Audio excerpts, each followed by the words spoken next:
Reka munyemerere turebere hamwe ibijyanye n'izi ngingo ebyiri. Ni ingingo ebyiri gusa ariko zikomeye cyane, ngira ngo mumenye impamvu nyamukuru y'aya makuru yasohotse. Tuba twarayagarutse mu makuru yatambutse, ariko reka turebere hamwe icyo bivuze mu buryo bw'ubusesenguzi. Kinshasa yatunguye M23, irekura imfungwa za mbere za AFC M23. Birasa naho Kinshasa yagaragaje ko ishyize imbere amahoro, ko kandi yubaha amasezerano yasinyiwe hariya i Montreux mu Busuwisi. Ejo ni tariki 17 Mata 2026 twabigarutseho.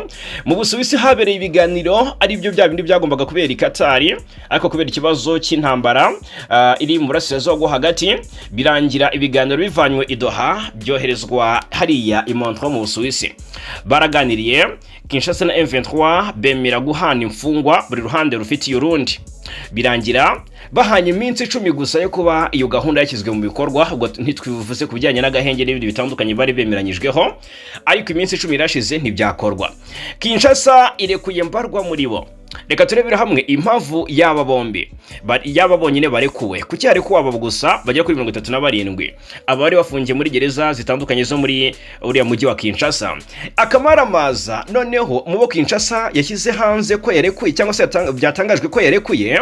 Umwe munyamakuru Steve Wembi yogereye AFC M23 yavuze ko abenshi muri bo, cyangwa se umubare munini, la majorité, ari abari basoje ibihano bari barakatiwe. Reka tuze tubirebere hamwe.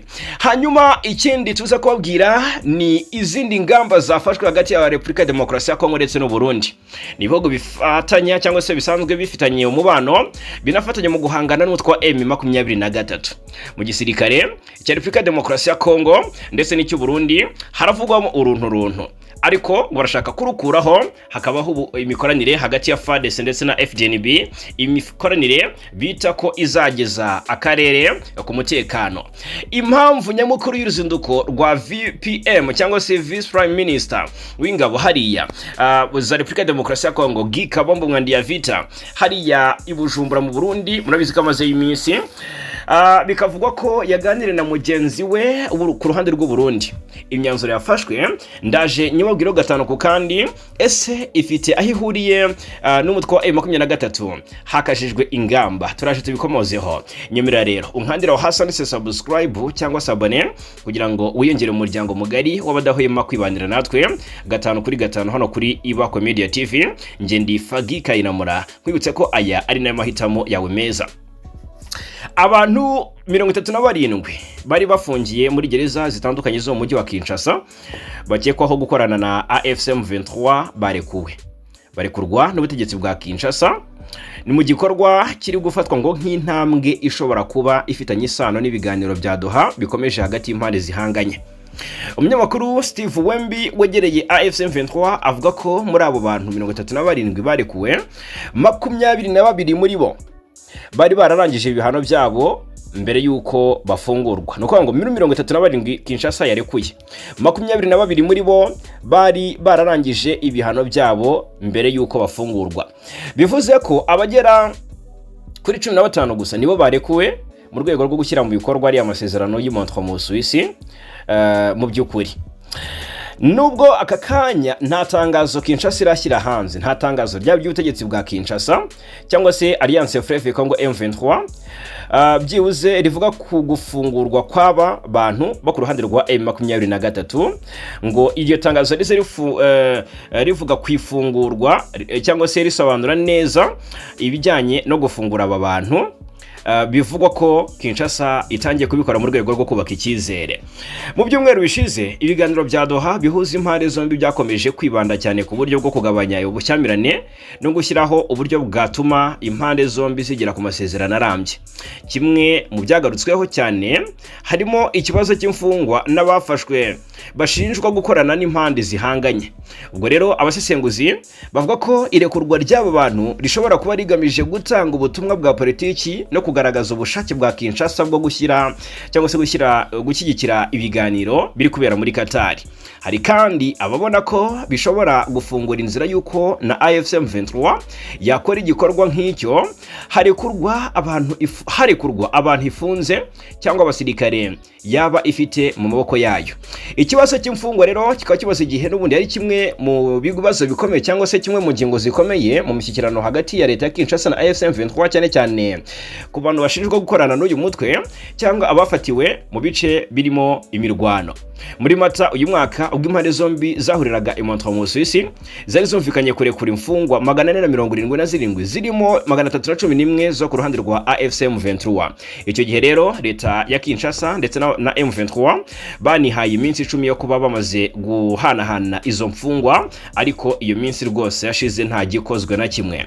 Twarabigarutseho aka kanya rero, reka turebera hamwe icyo bivuze mu buryo bw'ubusesenguzi, aho benshi bavuga ko yari umukino munini wa politike n'intambara bikwera mu karere k'Ibiyaga Bigari.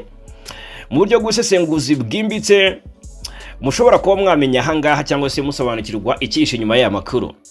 Uribaza uti kuki Kinshasa irekuye imfungwa za AFC M23 maginga ya ikari kurambarwa? Icyo bivuze muri politike y'akarere, irekurwa ry'abantu 37 ni bake cyane. Muvuze ko ubundi 470 n'abangahe ari bagombaga kurekurwa, bari mu 311 ba M23, hari ku 37. Nuvuze ngo ntibigeze, nta nubwo abarikuye bageze muri kimwe cya 10 cy'abagomba kurekurwa na Kinshasa bo ku ruhande rwa M23. Ndetse mwumvise ko muri 37 harimo 22 bari barasoje ibihano byabo. Nta kantu mwumva amahangaha, irekurwa ry'abantu 37 bakekwa gukorana na M23 ntabwo ari impuhwe cyangwa se ubutabera gusa, hari ibintu byinshi byinshi nyuma, kandi umuntu ureba kure abona ko ari strategic move, niko nabivuga, yo ku ruhande rwa Kinshasa muri Dipolomasi. Icyambere abantu bagomba kumva aka kanya nababwira nuko ibi bibaye mu gihe ibisobanuro bya cyangwa se ibiganiro bya Doha muri Katari biri gukomeza ndetse bikarushaho gukomera bifata irangi cyane rwose. Ubwo rero iyo igihugu kiri mu biganiro n'umwanzi wacyo, habaho ibyo bita confidence building measures, no kuvuga ibikorwa byo kubaka icyizere hagati y'impande zombi. Kinshasa rero iri kugerageza kohereza ubutumwa butatu icyarimwe. Ubwa mbere, Kinshasa iri gushaka kwereka amahanga ko ishaka amahoro. Mu mezi ashize murabizi ko leta ya Kongo yari imaze gushyirwaho igitutu gikomeye n'amahanga kubera intambara ikomeje muri Kivu ya ruguru n'iy'amajyepfo. Hari ibihugu byinshi ndetse n'imiryango mpuzamahanga yabonaga Kinshasa nk'iri gutsimbarara ku gisirikare gusa, cyangwa se kuri gutsimbarara ku kurwana, ku kushoza intambara gusa, nta kindi. Noneho uku kurekura bamwe mu bakekwaho gukorana na AFC M23 nubwo ari bake, biraha Tshisekedi isura nshya. No kuvuga ngo reba natwe turi gukora intambwe z'amahoro, cyangwa se turi guteza intambwe amahoro. Bivuze ko ntabwo abadushinja ko dushyize imbere intambara bari mu kuri, natwe turashaka gushyira mu bikorwa ibikuye mu masezerano twasinyiye. Ibi rero ngo ni ingenzi cyane kuko Katari iri kugerageza kuba umediateri ukomeye cyane muri aka karere, ngo kandi nta gihugu cyifuza kugaragara nk'ikibuza amahoro. Ntabwo iki gihugu rwose cya Kongo cyifuza kugaragara nk'igikomeje guteza ibibazo. Mu by'ukuri rero Doha ntabwo ishaka ibiganiro bipfa kuba amafoto gusa, barashaka ibintu bifatika byerekana ko impande zombi zishobora kugabanya ubushyamirane hagati yazo muri rusange. Icya kabiri, hari ubwoba ko intambara itazatsindwa n'amasasu gusa. Nuko ngo Kinshasa ikareba igasanga ese n'ubundi twahereye Bunagana, turazi Rucuru, turatsindwa za Kiwanja, turekura ibice bitandukanye, twakwa Goma, twakwa Sake, twakwa Bukavu, twakwa Uvira, biranga turayisubirana, ariko atari uko tuyitsindiye aka kanya ubundi dufite icyizere cy'uko tuzatsinda intambara. Nuko ngo hari ubwoba ko intambara itazatsindwa n'amasasu gusa. Iki rero ngo nicyo abantu benshi badate kereza. Nubwo FARDC ikomeje ibikorwa bya gisirikare, hari ukwemera kugenda gukura muri bamwe mu bayobozi ba Kongo ko AFC M23 itakiri umutwe woroshye gutsinda mu buryo bwa gisirikare gusa. Uti kuki? Bafite igenzura ry'ibice byinshi bya Kivu, yaba y'amajyaruguru n'iy'amajyepfo, bafite imiyoborere iri organized, bafite ubufasha bw'amahanga, bivugwa kandi ko bafite uburyo bwiza bwa communication kurusha mbere. Ibi bituma bamwe muri ba Kinshasa cyangwa se bamwe muri guverinoma ya Kinshasa batangira kubona ko solution militaire total idashoboka. ishobora kudashoboka. Aha niyo mpamvu diplomasi iri kujya imbere cyane, cyangwa se icyo nakwita kujya imbere gahoro gahoro. Irekurwa ry'imfungwa rero ngo ni uburyo bwo gutangira inzira yo kugabanya ubushyamirane, kureba niba AFC M23 nayo yakora icyo nakwita gesha isa niyo ngiyo, ndetse no gutegura tele y'amasezerano ashobora kuzaza nyuma hakomeje gushyirwa mu bikorwa ibijyanye n'amasezerano nubwo haterwa intambwe ntoya. Kinshasa iri no gushaka kugabanya igitutu cyo byumvikane ko imbere mu gihugu Kinshasa iri ku gitutu kuko hari ikibazo gikomeye. Abaturage benshi ba Kongo batangiye kubaza bati niba twaramaze imyaka myinshi turwana, kuki kibazo kidashira?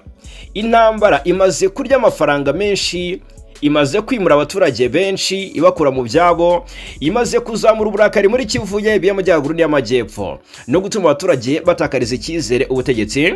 Ibi rero nabyo bikaba ikibazo gikomeye. Nuko ngo iyo abaturage batangiye kurambirwa intambara, leta itangira gushaka icyo nakwita political exits. Niyo mpamvu ibi bikorwa bya diplomasi bishobora kuba biri no gutegura opinion publique buhoro buhoro kugira ngo abaturage bazemere ibiganiro byinshi na AFC M23, kuko mbere na mbere hari narrative ivuga ngo nta biganiro n'abateroriste. Ubundi Kinshasa atagivuga ko itaganira n'abantu n'ibyihebe n'ibiterabwoba, ariko kandi kugeza ubu ibintu biri guhinduka gahoro gahoro. Ubwo baricara ku meza y'ibiganiro bakaganira, Kinshasa ikazana ingingo M23 ikayirejectinga, ni ukuvuga ngo hakabaho discussion hagati y'impande zombi. Noneho urabona ko Kinshasa gufata M23 nk'umutwe w'iterabwoba bisa nk'ibyagabanyije umurego. Katari iri gukina umukino ukomeye wa geopolitique, reka mbivuge muri ubu buryo. Abantu benshi bareba Doha nk'ahabereye ibiganiro gusa, ariko ntabwo ari byo gusa, kuko Katari ifite inyungu zayo. Katari ishaka kugira influence muri Afurika, kwiyerekana nk'igihugu gishobora gukemura amakimbirane no kwagura ubucuruzi n'ishoramari muri Kongo na Karere muri rusange. Byumvikane ko harimo n'inyungu ya karyo, niko nabivuga. Aha niyo mpamvu bari gushyiraho igitutu ku mpande zombi ngo hagaragazwe goodwill gestures, cyangwa se hagaragazwe ubushake bw'uko mu by'ukuri ibiri mu masezerano byashyirwa mu bikorwa. Nuko ngo iri fungurwa rishobora kuba ryaraturutse ku gitutu cya Doha inyuma y'amarido mwe mutakwiyumvisha. Hakaba harabayeho nka call ya Sheikh bin Hamad Al Thani, emir wa Katari, akaba yarahamagaye nka Kinshasa akabwira ati kuki mudakora ibyo mwemereye aha ngaha mu biganiro, nicyo kiri kubibuza, nicyo kiri gutuma mudakora ibyo mwemeye. Uribaza utese AFC M23 nayo izarekura abantu? Aha niho ibintu bishobora gukomera. Nuko ngo iyo uruhande rumwe rukoze cyo nakwita gesture, nuko ngo Kinshasa ikemera kurekura bamwe mu yafungiye M23, nkuko nguku habaho icyo nakwita expectation ko n'urundi ruhande ruzagira icyo rukora.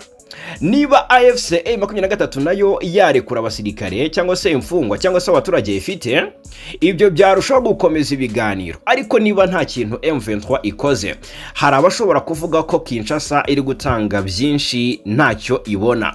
Nuko ngo ikintu gikomeye cyane abantu bavuga cyangwa se batavuga ni recognition, icyo nakwita icyo AFC M23 ishaka cyane ntabwo ari intambara gusa.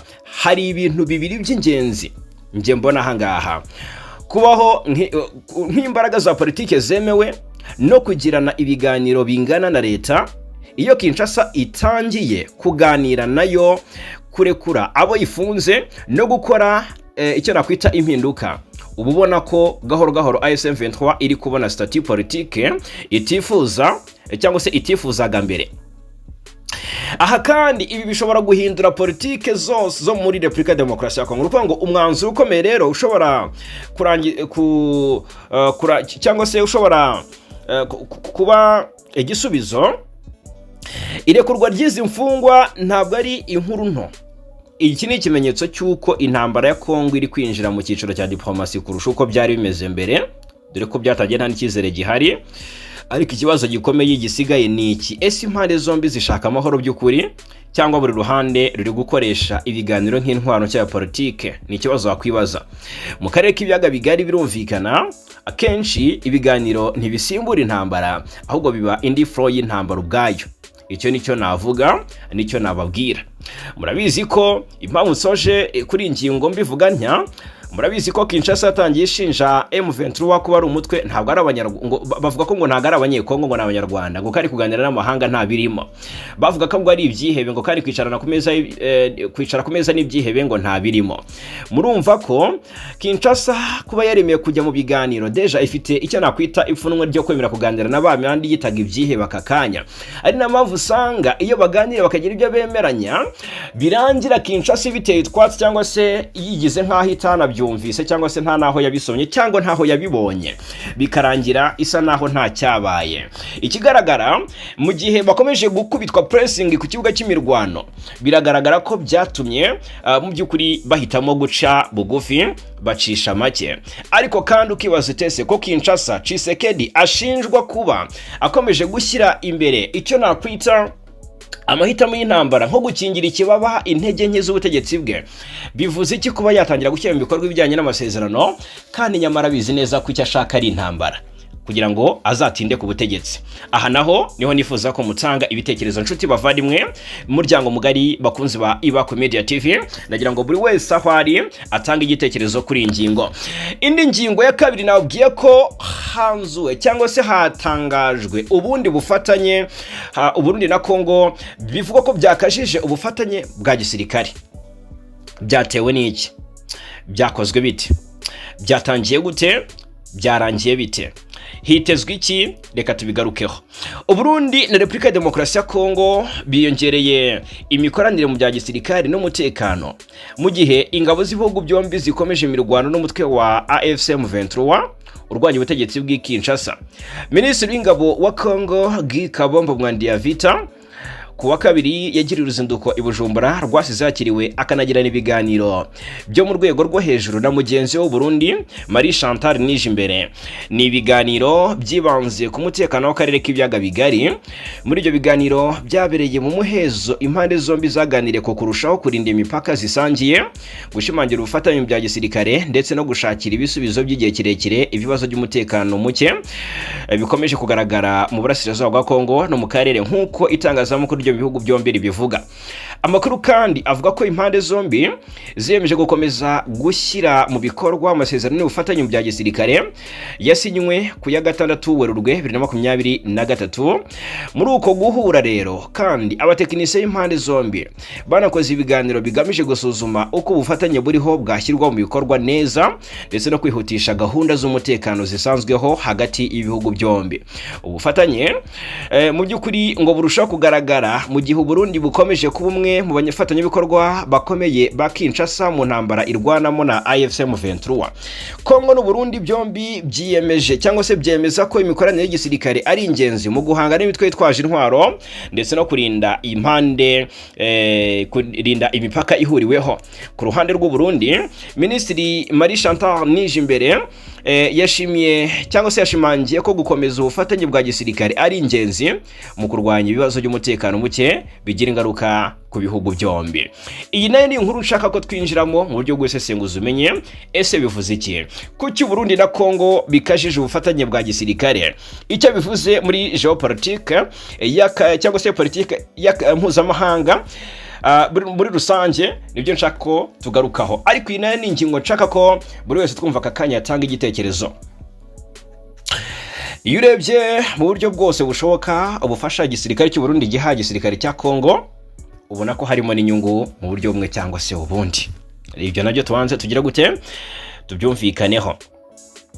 Urebye uruzinduko rwa Gikabombo Mwandiya Vita hariya i Bujumbura, murabizi ko yabanje ahitwa Uvira akerekeza i Bujumbura nyuma gato. Mu by'ukuri ushobora gutekereza ko ari uruzinduko rusanzwe rw'abaminisitiri b'ingabo, ariko mu by'ukuri hari ibintu byinshi cyane biri cyangwa se nakwita hari umukino munini cyane uri gukinirwa inyuma y'ibi biganiro, cyangwa se hari byinshi cyane biri inyuma y'ibiganiro cyangwa se y'uruzinduko rwa Gikabombo Mwandiya Vita. Iki si ikibazo cya Kongo gusa, ni ikibazo cya regional security balance cyangwa se nakwita mu rurimi rw'Ikinyarwanda uburinganire bw'umutekano mu karere kose k'ibiyaga bigari. Kinshasa icyambere, Kinshasa iri gushaka kubaka icyo nakwita anti M23 military block, noko ngo itsinda rya gisirikare rirwanya M23. Ikintu cyambere abantu bagomba kumva kuri ingingo nuko Kongo iri kugerageza kubaka icyo twakwita regional military coalition cyangwa se ihuriro rya gisirikare ryo mu karere, ariko against AFC M23 cyangwa se rigamije kurwanya M23. Kubera ko FARDC yonyine itabashije guhagarika AFC M23 mu buryo bwihuse, murabizi uburyo abashushubikanye kabaka ibice muri Nord Kivu na Sud Kivu, Kinshasa yatangiye icyo nakwita strategy cyangwa se ingamba nshya, gushaka allies cyangwa se abafatanyabikorwa bo mu karere haherewe ku Burundi. Sinabyita kureba kure kuko nkeka ko Burundi atari budafite igisirikare gihambaye cyafasha FARDC cyangwa se kikaba cyatuma M23 iba dismayed ku mirongo y'urugamba. Kinshasa iri kongera icyo nakwita military coordination cyangwa se guhuza ibikorwa bya gisirikare no gushaka security partnerships, ubufatanye mu mutekano. Aha niyo mpamvu hari Burundi havuzwe SADC, murabizi ko hari ingabo za Tanzania, ingabo za Malawi ndetse n'iza Afrika y'Epfo zaraje uburyo zakubiswe, mwarabibonye, zamburwa imijyi y'ingenzi Sake na Goma, zirataha n'ikimwaro cyinshi zica mu Rwanda.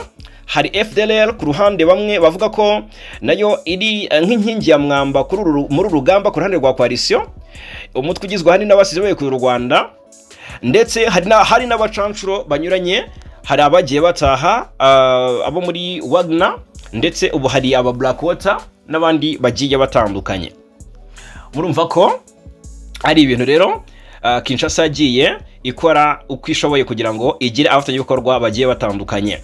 Hanyuma hari icyo nakwita externalization of internal conflict, cyangwa se gushyira ikibazo cy'imbere mu gihugu ku rwego mpuzamahanga. Ni ukuvuga ikibazo kiri imbere kikagirwa mpuzamahanga kugira ngo kigire uburemere. No kuvuga gufata ikibazo cy'imbere mu gihugu ukakigira ikibazo cy'akarere kugira ngo ubone ubufasha bwinshi buturutse imihanda yose.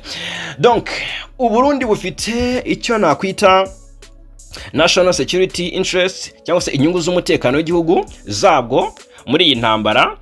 Abantu benshi bibwira ko Uburundi buri gufasha Kongo kubera ubushuti gusa, bari mu kuri guke kubera ko impamvu ugiye kuyibabwira ahangaha.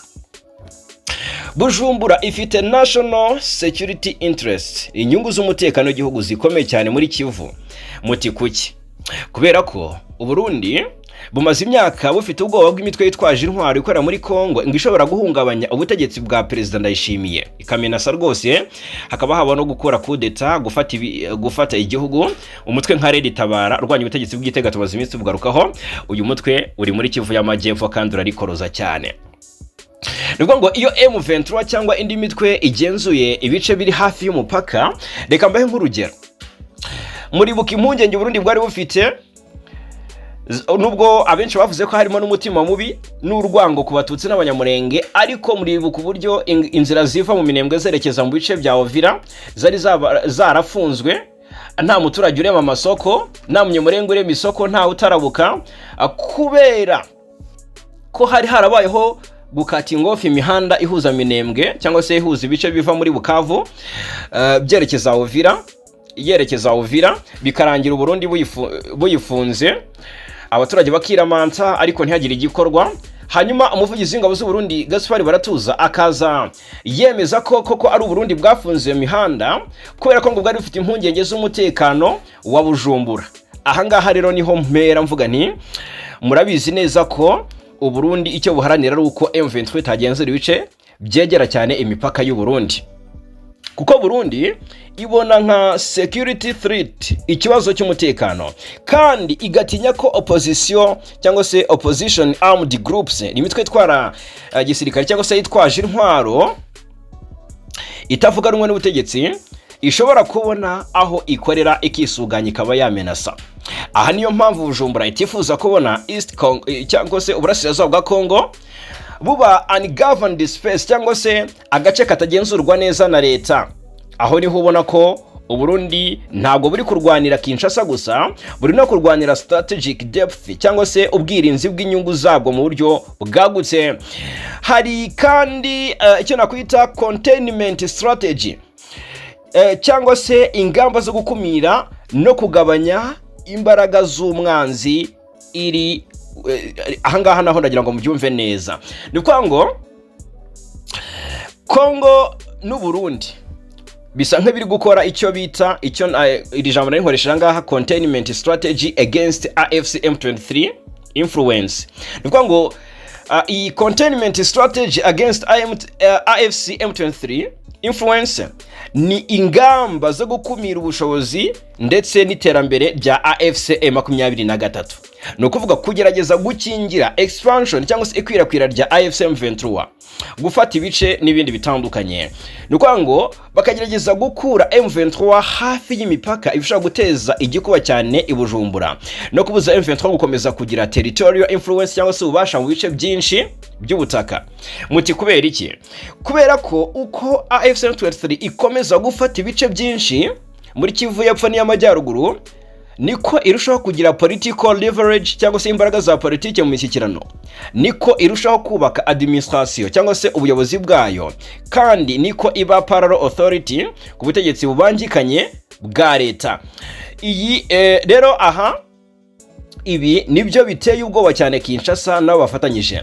Iyi alliance cyangwa se ubufatanye bufite ubutumwa bw'inyungu za politike cyangwa se na gisirikare, reka mbushyiremo, kuko nubwo nta gihugu kivuzwe mu buryo butaziguye, umuntu usesengura geopolitike cyangwa se politike mpuzamahanga yamenya ko muri dipolomasi, ububanyi n'amahanga, umwongereza avuga ati sometimes what is not said matters more than what is said, cyangwa se rimwe na rimwe ngo ibitavuzwe nibyo biba bifite ubukana cyangwa se bifite ubusobanuro bukomeye kurusha ibyavuzwe.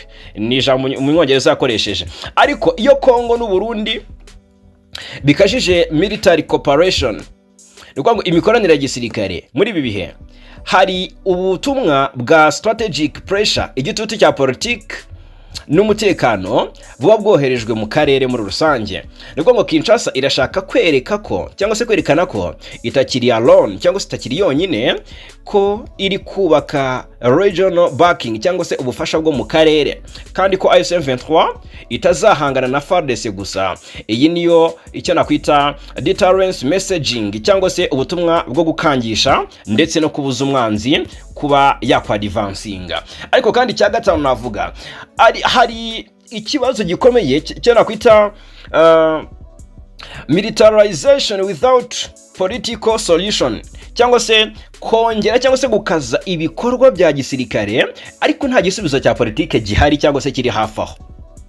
Aha niho wasesengura ndetse n'inarebonye zihuriza zivuga ko nubwo cooperation cyangwa se ubufatanye hagati ya gisirikare y'ibisirikare by'ibihugu byombi ndetse bukaba bwiyongera ku bwinshi, ikibazo gikomeye ngo ni iki ngiki.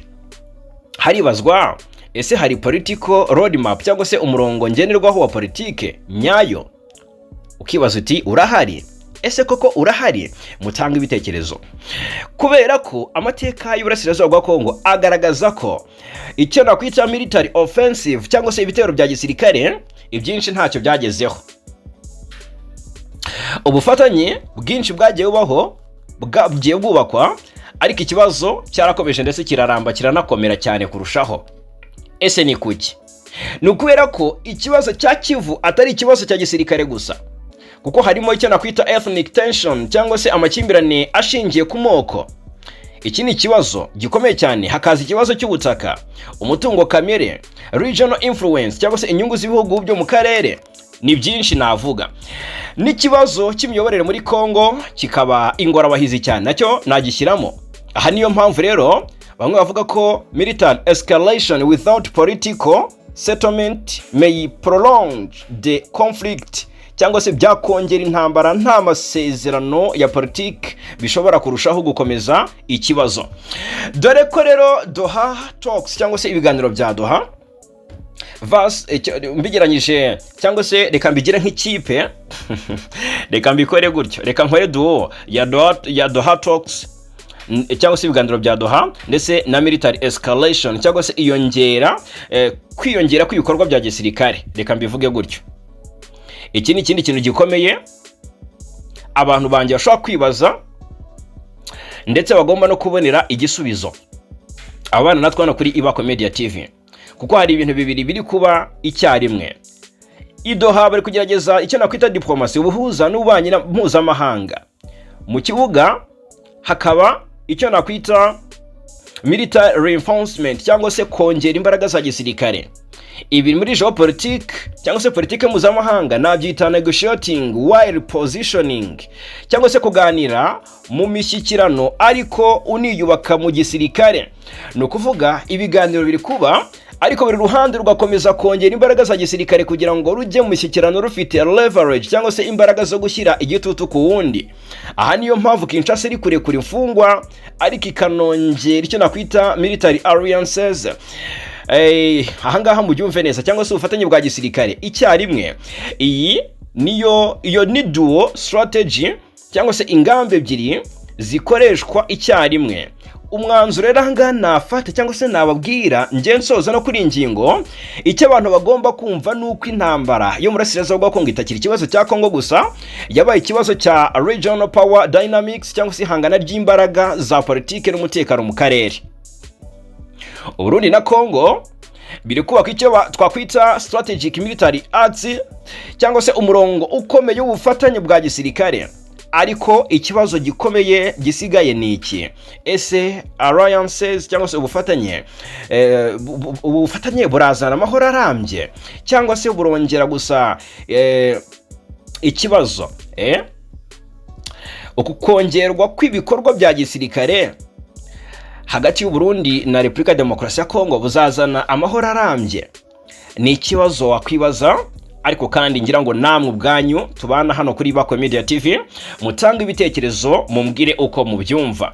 Ndagira ngo kuri ingingo rwose tubivugeho cyangwa se tubiganireho, hanyuma mutanga ibitekerezo na nimero 0784483217 ni nimero yacu ya WhatsApp, watwandikira cyangwa se ukaduhamagara ukatubwira uko ubyumva, uko ubibona nuko bifata. Ese urabona habura iki? Niki kibura? Ubundi ubufatanye hagati y'u Burundi na Repubulika Demokarasi ya Kongo ko busanzwe buhari harakazwa ubuhe? Ese u Burundi burongera izindi ngabo murasirazuba bwa Kongo? Ese harashakwa ikindi gisubizo mu bundi buryo? Reka rero izi ngingo mbarizo iyi ngingo abariyo nsorezaho. Nanabashimira cyane ko bana natwe kuva ku munota wa mbere kugera ku wanyuma. Mbashimire rwose ku rukundo mukomeje kugenda mutugaragariza hano kuri Ibakwe Media TV. 5 kuri 5 turakomeza kubana.